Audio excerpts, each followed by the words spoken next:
اعوذ باللہ من الشیطان الرجیم بسم اللہ الرحمن الرحیم الحمد للہ الملک الحق المبین قاسم الجبارین ملک العالمین رب الشهداء والصدیقین ثم الصلاة والسلام علی رسول اللہ النبی الامین سیدنا المعید بشیرنا المشدد نذیرنا المجدد محمودنا الأحمد وبالقاسم محمد اللهم صل على محمد وعلى محمد وعلى أهل بيته الطيبين الطاهرين الذين ذهب الله عنهم الرجس أهل البيت ويطهرهم تطهيرا اللهم صل على محمد وعلى محمد وجل فرجهم سيما بقية الله في الأرض لعنة الله على أعدائهم أجمعين بسم الله الرحمن الرحيم اللهم صل وسلم وزد وبارك على صاحب دعوة النبوية والصولة الحيدرية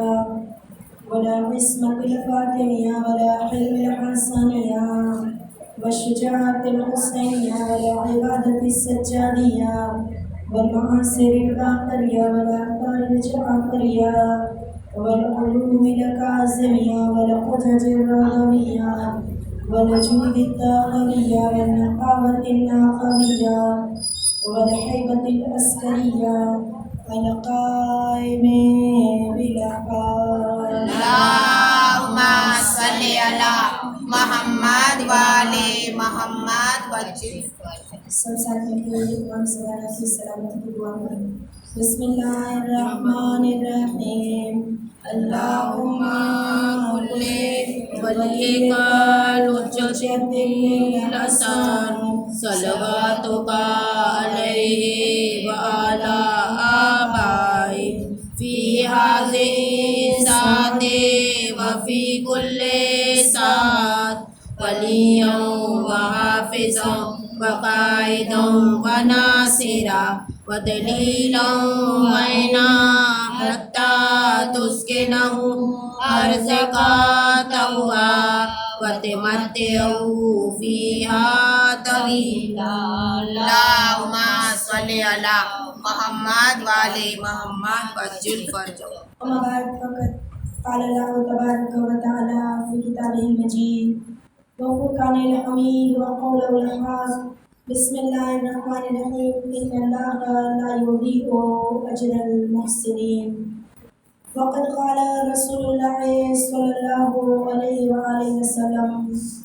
إن لقتل الحسين حرارة في قلوب المؤمنين لا تبردوا أبدا حاضرین مجلس السلام علیکم ورحمۃ اللہ وبرکاتہ. وعلیکم السلام ورحمۃ اللہ وبرکاتہ. میرے عزیز بھائی بہنیں، قرآن مجید کا بہت ہی مشہور اور معروف سورہ سورہ توبہ کی 120 نمبر کی آیت کو میں نے سنامہ کلام کے طور پہ تلاوت کرنے کا شرف حاصل کیا ہے. ارشاد رب العزت ہو رہا ہے کہ بے شک پروردگار عالم محسنین کے اجر کو ضائع نہیں ہونے دیتا، احسان کرنے والے کے اجر کو پروردگار عالم جو ہے وہ کبھی بھی ضائع نہیں ہونے دیتا. ایک بہت بڑے محسن کے جس نے دین اسلام کو بچانے کے لیے اتنی بڑی قربانی دی کہ رہتی دنیا تک اسلام پر آقا سید الشہداء کا احسان باقی رہے گا. دین کو بچانے کے لیے جو مولا نے قربانیاں دی، تو سوال یہ ہے کہ آیا قیام سید الشہداء کا کوئی فائدہ عوام الناس کو ملا، یا قیام سید الشہداء کا کوئی بھی فائدہ عوام الناس کو نہیں ملا؟ تو جواب یہ ہے کہ قیام سید الشہداء کے بے شمار فائدے عوام الناس کے سامنے آئے، لوگوں کے سامنے آئے. اگر قیام سید الشہداء کے فائدوں پر بات کی جائے تو سب سے پہلا فائدہ قیام سید الشہداء کا یہ ملا کہ آقا سید الشہداء کا قرب پروردگار عالم، جو امام حسین خدا سے قریب تھے، قرب خداوند عالم جو ہے وہ لوگوں کے سامنے آیا. آقا سید الشہداء کی 57 سالہ زندگی ایک طرف، عاشور کے دن کی ایک دن کی زندگی ایک طرف، یہ ایک ہی دن میں آقا سید الشہداء نے جو اللہ کا قرب اپنی زندگی سے ظاہر کیا، کیسا قرب پروردگار عالم تھا کہ اگر کوئی عام انسان ہو، ایک لاشا اٹھائے، ایک تکلیف اٹھائے، تو پھر شاید کبھی ایمان کی کمزوری کی وجہ سے اس کا خدا پر عقیدہ کمزور ہو جاتا ہے، لیکن آقا سید الشہداء نے عاشور کے دن جو لاشوں پر لاشیں اٹھائے، لیکن ہر لاشا اٹھاتے وقت شکر پروردگار عالم، حتیٰ کہ نفس مطمئنہ تھے جو آقا سید الشہداء، پروردگار عالم سے اتنا قرب تھا، اتنی محبت تھی کہ کہتے تھے معبود اگر تو راضی ہو جا۔ جو آخری سجدہ کیا عاشور کے دن امام نے، سجدے میں جو امام نے دعا پڑھی ہے، عزیز کی یہ دعا کا ایک ایک جملہ ہماری اور آپ کی تربیت کرتا ہے۔ امام کی شان سے خدا سے راز و نیاز کر رہے ہیں۔ خدا نہ کرے کسی کے گھر میں ایک جوان میت ہو جائے، ماں باپ کا دل نماز میں نہیں لگتا، نماز کے لیے اسے یاد دلانا پڑتا ہے، نماز کا وقت چلا جاتا ہے، لیکن امام نے سجدے میں جا کے جو اللہ سے راز و نیاز کیا ہے کہ معبود تو مجھ سے راضی ہو جا، اگر تو راضی ہو جا تو حسین یہ تمام زحمتیں۔ دیکھیے آقا سید الشہداء نے قرب پروردگار عالم کا طریقہ بتایا کہ انسان کو چاہیے اگر خدا سے قریب ہو رہا ہے تو کبھی دنیا کی فکر نہ کرے، ہمیشہ یہی دیکھے کہ میرا رب مجھ سے راضی ہو جائے، میں اپنے پروردگار سے قریب ہو جاؤں۔ تو سب سے بڑا عوام الناس کو فائدہ یہ ملا کہ اللہ سے قربت کا طریقہ امام نے بتایا۔ آقا سید الشہداء خدا سے جو قریب تھے، جو قرب تھا امام کا، اسی کے ساتھ ساتھ بلند ترین مقام آقا سید الشہداء کا جو لوگوں کے سامنے آیا، هل جزاء الاحسان الا الاحسان، احسان کا بدلہ احسان کے سوا کچھ نہیں ہے۔ آقا سید الشہداء جو دین کو بچانے کے لیے اتنی قربانی دی، تو پھر پروردگار عالم نے بھی وہ بلند مقام عنایت کیا آقا سید الشہداء کو۔ آئیے عزیزو، عوام الناس کو قیام سید الشہداء کا دوسرا فائدہ کون سا ملا؟ تو دوسرا فائدہ انسانی احساسات کو بیدار کیا۔ آقا سید الشہداء نے سوئی ہوئی انسانیت کو بیدار کیا، انسانی خصلتوں کو زندہ کیا، بلکہ مسلمانوں کو مردانگی اور استقامت بخشی۔ جو مسلمان رسول کے نواسے کو خط لکھ کے بلاتے تھے، لیکن ایک وقت آیا جب امام کربلا آئے تو کوئی امام کی مدد کے لیے نہیں گیا۔ امام کی شہادت کے بعد انسانی احساسات بیدار ہوئے، ایک قافلہ تیار ہوا۔ آقا سید الشہداء کی شہادت کے بعد ایک قیام برپا ہوا، اور توابین کا نام اس گروہ نے اپنے آپ کو دیا، جس میں قیادت کرنے والے رفاع ابن شداد اور سلیمان ابن سرد الخزائی تھے۔ انہوں نے کہا مر جائیں گے لیکن قاتلان کربلا کی حکومت کو ہم گوارا نہیں کریں گے۔ عزیزو، انسان تو انسان تھا لیکن اندر سے انسانیت مر چکی تھی۔ امام نے سوئی ہوئی انسانیت کو بیدار کیا، انسانی خصلتوں کو زندہ کیا، مسلمانوں کو مردانگی اور استقامت بخشی۔ اور قیام سید الشہداء کا تیسرا فائدہ عوام الناس کو یہ ملا، اگر حسینیت نہ ہوتی تو مظلوم ایک لمحے کے لیے بھی نہ جی پاتا۔ ظاہراً جو مظلوم کو دبایا جاتا ہے، ظاہراً جو مظلوم پر ظلم کیا جاتا ہے، لیکن اندر سے جو مظلوم ٹوٹ جاتا ہے، زندگی جینے کا ایک سہارا اسے چاہیے، تو حسینیت بڑھ کے سہارا دیتی ہے۔ تمہیں گھبرانے کی ضرورت نہیں ہے، چاہے آج جتنے بھی ظلم ہے، آخر کار جیت مظلومیت کی ہوتی ہے۔ کربلا تمہاری نظروں کے سامنے ہے، بھوک، پیاس، مصائب کی شدت، لیکن آج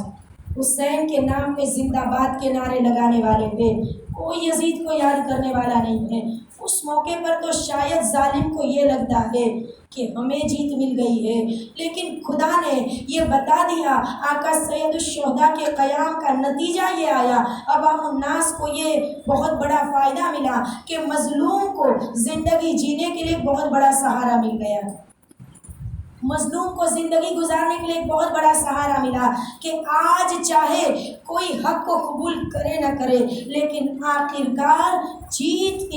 جیت جو ہے وہ مظلومیت کی ہوتی ہے، لہٰذا تمہیں گھبرانے کی ضرورت نہیں ہے۔ چوتھا فائدہ آقا سید الشہداء کے قیام کا عوام الناس کو یہ ملا کہ ظلم کے خلاف مولا نے لوگوں کو اس طرح سے تیار کیا کہ خبردار مظلوم کے خلاف نہ ہونا اور ظالم کے مددگار نہ بننا۔ تمہاری ایک مسکراہٹ بھی اگر ظالم کے ظلم میں بڑھاوا دے رہی ہے تو محشر کے دن تم بھی ظالموں میں شمار کیے جاؤ گے، لہٰذا ظلم کے خلاف امام نے لوگوں کو اس طرح سے تیار کیا کہ پھر اس کے بعد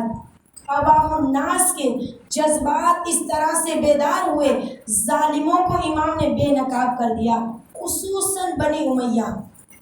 جو اسلام کا نقاب اوڑھ کے بیٹھے ہوئے تھے۔ امام نے بنو امیہ کے مظالم کو لوگوں کے سامنے کھول دیا۔ اور عزیزو، پانچواں فائدہ قیام سید الشہداء کا عوام الناس کو یہ ملا کہ امام نے ایک درس گاہ کی بنیاد رکھی، ایک تعلیم گاہ کی بنیاد رکھی، ایک مدرسے کی بنیاد رکھی، اور ایک ایسی یونیورسٹی امام نے دروازہ کھول دیا تمام مسلمانوں کے لیے کہ جہاں پہ نہ مذہب کی کوئی قید ہے، نہ عمر کی کوئی قید ہے، جوان بھی آئے، بچے بھی آئے، بوڑھے بھی آئے، جب سب اپنے ظرف کے مطابق لے کے جاتے ہیں۔ یہ وہ آقا سید الشہداء کا مدرسہ ہے کہ جس کی بنیاد قیام سید الشہداء کے نتیجے میں رکھی گئی، اور اس مدرسے میں آنے والے دن بدن تعداد میں اضافہ ہوتا جاتا ہے، شاگرد بڑھتے جاتے ہیں، کبھی اس آنے والے شاگردوں کی تعداد میں کمی نہیں ہوتی ہے۔ اور عزیزوں، یہاں سے ہم اپنے عقیدوں کی اصلاح کرتے ہیں، ہم امام سے محبت میں اضافہ کرتے ہیں، زندگی جینے کا طریقہ جو امام نے بتایا وہ اس درس گاہ یا یونیورسٹی یا اس مدرسے سے ہم تعلیم حاصل کرتے ہیں، اسے اپنی زندگی میں اتارنے کی کوشش کرتے ہیں۔ چاہے دوست سمجھے نہ سمجھے، لیکن دشمن اس بات کو سمجھ چکے ہیں کہ ان کی بقا، شیعت کی بقا عزاداری سید الشہداء ہے، لہٰذا عزاداری سے اگر ان کو جدا کر دیا جائے تو ان کو مٹانا بہت آسان ہو جائے گا۔ جب قتل سے، تلوار سے، خون ریزی سے روکنے کی کوشش کی گئی تو مظلومیت رنگ لاتی ہے، خون ہمیشہ رنگ لاتا ہے، کبھی بھی دبانے سے عزاداری نہیں دبے گی، اور زیادہ ابھر کے آئی۔ آپ دیکھیے متوکل نے پابندی لگائی تھی، کوئی نہ ماتم کرے، نہ سینہ زنی کرے، سب سے بڑا دشمن ہے اہل بیت، نہ تعزیہ، نہ جلوس، نہ عزاداری، نہ کوئی ماتم کرے، نہ کوئی مصائب پڑے۔ متوکل شکار کا شوقین تھا، جب گیا تھا جنگل میں شکار کے لیے، شاید اسے بھی نہیں پتا تھا کہ عاشور کی رات آ چکی ہے، اور جب جنگل اور بیابان میں یہ رات کو سویا ہوا تھا، اچانک ایک آہٹ کو محسوس کیا، آواز آ رہی تھی، اس نے سوچا یہ کون ہے؟ جنگل اور بیابان گھوڑے پر سوار ہوا، جب آواز کی جانب چلا تو اسے پتا چلا کہ جنگل کی جھاڑیوں کے درمیان کچھ عورتیں تھیں جو اپنے چھوٹے چھوٹے بچوں کو لے کے آئی تھی، گھر کو چھوڑ کے آئی تھی۔ اگر شہر میں پابندی ہے تو گھر کو چھوڑ کے بیابان میں مولا کا کم منانے کے لیے، اور متوکل اسی وقت سمجھ گیا تھا کہ جس قوم کی عورتوں کا یہ جذبہ ہو،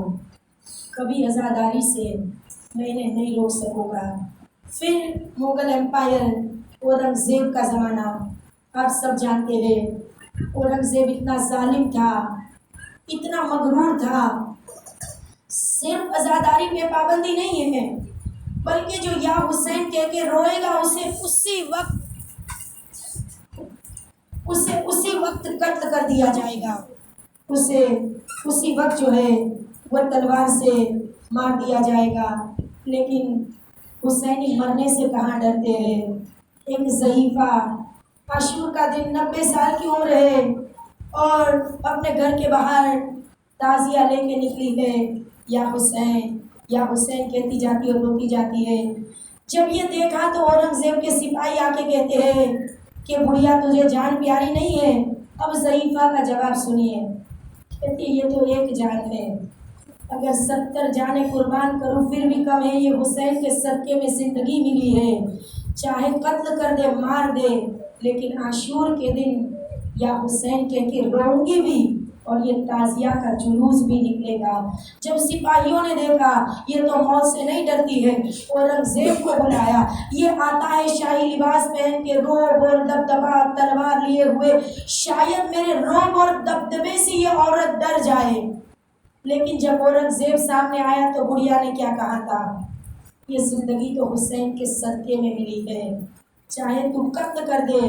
لیکن عاشور کا دن ہے، کوئی نہیں سکتا آج حسین کے نام پہ آنسو نہ بہائے جائے۔ اور اورنگزیب جو پلٹا ہے، چاہے بڑھیا کو ظاہراً یہ دکھانا چاہتا ہوں میں نے تجھے ڈرانے کی کوشش کی، لیکن اندر سے ٹوٹ گیا تھا، سمجھ گیا تھا جس قوم کی عورتوں کا یہ جذبہ ہو کبھی اس قوم سے ہم عزاداری کو جدا نہیں کر سکیں گے۔ جب دشمنوں نے دیکھا دشمن بن کے عزاداری کو روکیں گے، جتنا دبائیں گے اتنی عزاداری ابھر کے آئے گی، اب اپنے بن کے ہمارے درمیان آ چکے ہیں، عزاداری کی روح کو ختم کرنے کی کوشش کر رہے ہیں۔ لہٰذا عزیزوں کوشش یہ کرنی چاہیے، یہ عزاداری ہماری قوم کی بقا ہے،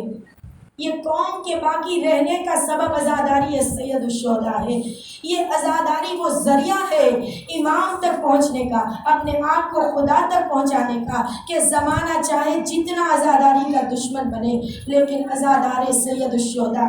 دن بدن اضافہ ہوتا جاتا ہے۔ اور خدا سے دعا کرنی چاہیے، کل تو عاشور کا دن ہے، کوئی دعا نہیں، کوئی حاجت نہیں، کل کا دن فاقہ رکھیں گے ہم، زیادہ سے زیادہ ثواب کل کا دن جو بھی عمل بتائے گئے، زیارت عاشورہ 100 مرتبہ سلام اور 100 مرتبہ لعنت کے ساتھ اگر کوئی پڑھ سکے تو بہترین عمل ہے۔ کل کے دن کا بہترین عمل یہ ہے کہ زیادہ سے زیادہ عزاداری، گریہ وزاری، اپنے آپ کو گریہ میں مشغول رکھے، عزاداری میں رونے میں مشغول رکھے، ایسا چہرے سے پتہ چلنا چاہیے کہ ہم عزادار ہیں اور عزاداروں کا حلیہ ہونا چاہیے۔ کل دنیا کا کوئی بھی کام، دنیا کے کوئی بھی کام میں ہم مشغول نہیں ہوں گے۔ 1000 مرتبہ سورہ توحید کی تلاوت کا کل شیخ عباس قمی نے مفاتی میں ذکر کیا ہے، دعائے اشرار، زیارت ناہیہ، امام حسین کو جو سلام کیا ہے امام زمانہ نے، ان کے جد کو سلام امام کی زبانی، زیارت ناہیہ پڑھنے کی تاکید ہے۔ اور کل کے دن کے اعمال کو اگر دیکھا جائے تو ان تمام اعمال کے ساتھ کل کا دن ایک دوسرے کو سلام نہیں کریں گے۔ سلام یعنی سلامتی، کل ہم اپنی سلامتی نہیں چاہیں گے، جہاں زہرا کا بنا ہوا گھر اجڑ گیا، کہاں ہم اپنی سلامتی کی فکر کرتے ہیں، بیوی تیرے بچے کے صدقے میں تو یہ زندگی ملی ہے، کل اپنی سلامتی نہیں، جب ایک دوسرے سے ملاقات کریں گے تو یہی کہیں گے اعظم اللہ اجورنا و اجورکم بمصابنا بالحسین علیہ السلام وجعلنا، پروردگار عالم سے ہم دعا کریں گے کہ پروردگارہ ہمارے اور تمہارے اجر کو زیادہ کرے، بمصابنا بالحسین، امام حسین کی مصیبت میں جو ہم گریہ کرتے ہیں اس کے اجر میں خدا تمہارا اور ہمارا اجر جو ہے وہ بڑھا دے، زیادہ اجر عنایت کرے۔ وجعلنا ایاکم من الطالبین بِالطارہ مع امام المہدی من قائم من آل محمد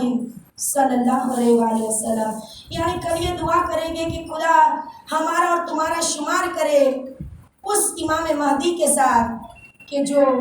کربلا کے شہداء کا بدلہ لینے والے ہیں۔ میری عزیز ماں بہنیں،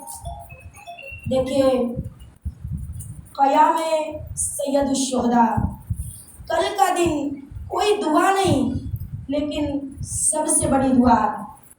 امام کے ظہور کے وقت خدا ہمیں بھی بدلہ لینے والوں میں شمار کرے. آمین. امام کا جو خون کا بدلہ لیا جائے گا،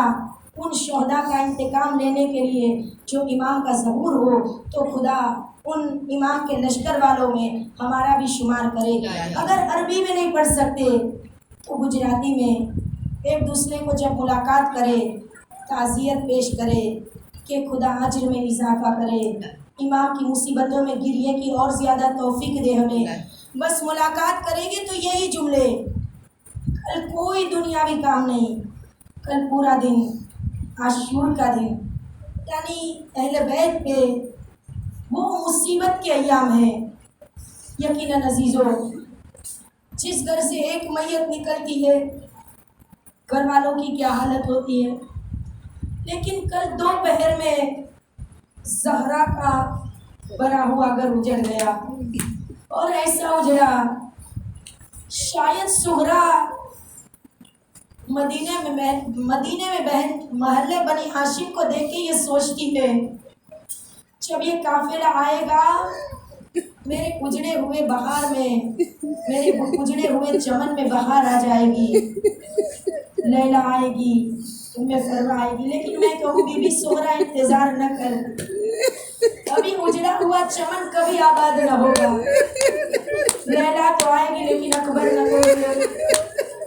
ماں خالی گھر میں جا کے کیا کرے گی؟ فروا تو آئے گی، قاسم نہ ہوگے. فروا خالی گھر میں جا کے کیا کرے گی؟ رباب تو آئے گی لیکن نہ اصغر ہے نہ سکینہ، اپنے خالی گھر میں جا کے رباب کیا کرے گی؟ ہر بیوی تو آئے گی لیکن اجڑی ہوئی گود، ماں اجڑ گئی، سہاگ اجڑ گیا، گود خالی ہو گئی. یہ اجڑا ہوا قافلہ، لٹا ہوا قافلہ، بیوی انتظار نہ کر، اور تیری بہن سکینہ بھی واپس نہیں آئے گی. عزیزوں، وہ مصائب کی انتہا شام غریبہ، دو بچوں نے اپنے سونے کی جگہ کو تبدیل کر دیا تھا. وہ جو باپ کے سینے پر سوتی تھی اسے امام نے یہ کہہ دیا سکینہ اماں کے پاس سو جانا، اور وہ جو رباب کی گود میں سوتا تھا اسے لے کر حسین مقتل میں چلے گئے تو علی اصغر کو بابا کا سینہ مل گیا. عجب نہیں آج قید خانے سے آواز آتی ہو،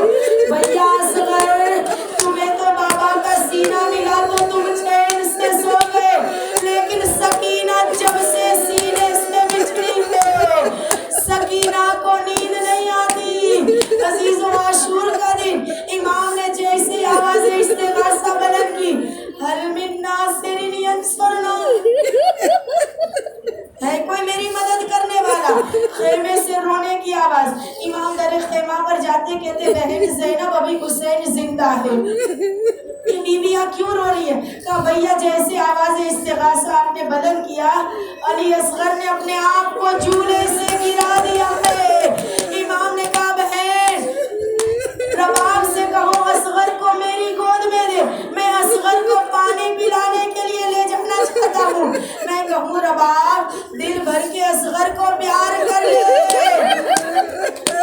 تیرا اصغر پلٹ کے واپس نہیں آئے گا. عزیزوں، کربلا کا واحد شہید ہے علی اصغر،